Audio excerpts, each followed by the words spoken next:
അതൊന്നും ആർബിട്രറിയാ. നിങ്ങൾക്ക് തീരുമാനിക്കാം, കപ്പിളിനെ തീരുമാനിക്കാം, കപ്പിളോ അല്ലെങ്കിൽ പാർട്ട്നേഴ്സിന് തീരുമാനിക്കാം എവിടെ വേണമെന്ന്. അതിനൊന്നും ഒരു നിയമമില്ല. പിന്നെ അതിൽ കുറച്ചൊരു ക്രിയേറ്റിവിറ്റിയും വേണം.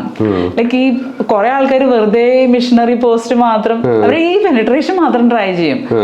വേറൊരു ഡിഫറൻസ് എന്താണെന്നറിയോ? പുരുഷന്മാരുടെ പെനിസിലാണ് കൂടുതൽ നെർവ് എൻഡിങ്സ്, അവർക്ക് പ്ലഷർ കിട്ടണേ. സ്ത്രീകൾക്ക് ഹോൾ ബോഡി സെൻസിറ്റീവാ. അവർക്ക് ആ ഏരിയ അല്ല വേണ്ടത്, അവർക്ക് വേണ്ടത് ഹോൾ ബോഡി ടച്ചിങ് ആ വേണ്ടത്.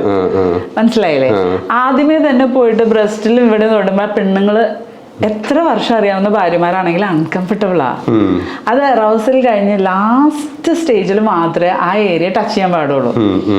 ബാക്കി ഇപ്പൊ നെക്ക്, ബാക്ക്, അങ്ങനെയുള്ള എല്ലാ ഏരിയാസും പെണ്ണുങ്ങൾ ആക്ച്വലി സെൻസിറ്റീവാ. അതും ഈ ഹാർഡായിട്ടുള്ള മൂവ്മെന്റ്സ് അല്ല, ഏറ്റവും ജെന്റിൽ ആയിട്ടുള്ള സോഫ്റ്റ് ഒരു ഫെദർ ടച്ച് എന്ന് പറയില്ലേ, ആക്ച്വൽ ഫെദർ വെച്ച് ടച്ച് ചെയ്യണം.